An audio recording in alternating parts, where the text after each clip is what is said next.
មិ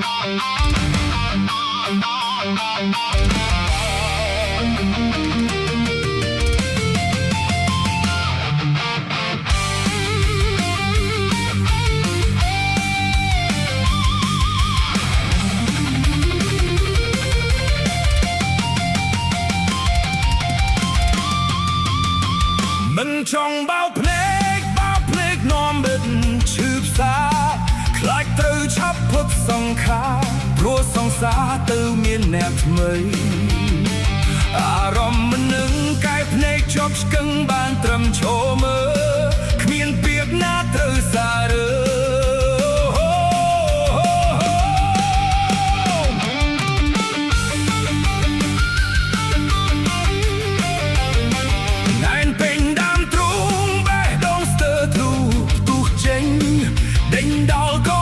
ចំណេញ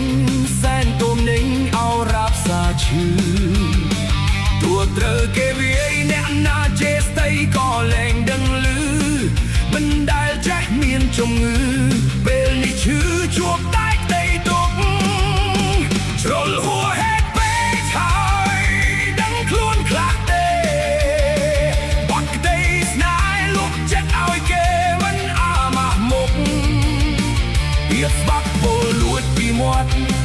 អូនប្រើលបិចកលសៀបសក់តាំងចិត្តស្មៅក្រកពួនសំមុំច្រកខ្វេះបេះដូងខ្ញុំរឿងស្នេហ៍ខកចិត្តបើគិតកាន់តែឈឺចាប់ឬចង់ឲ្យខ្ញុំស្លាប់នឹងអាចឆាប់បានទៅជួបជុំ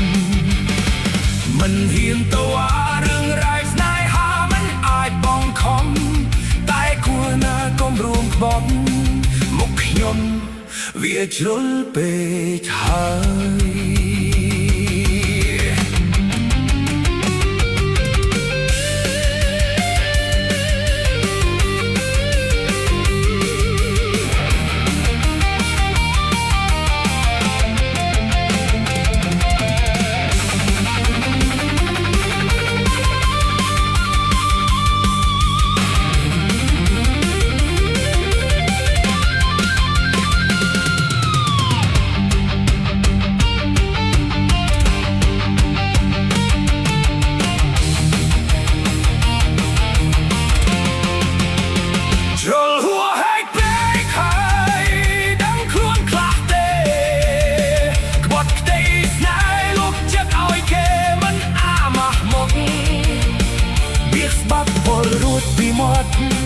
អូនប្រើលបិចកលសៀតសក់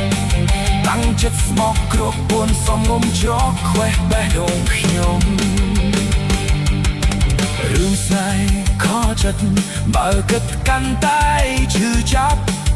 ឬចង់ឲ្យខ្ញុំស្លាប់នឹងអាចឆាប់បានទៅជួបជុំមិនហ៊ានតវ៉ា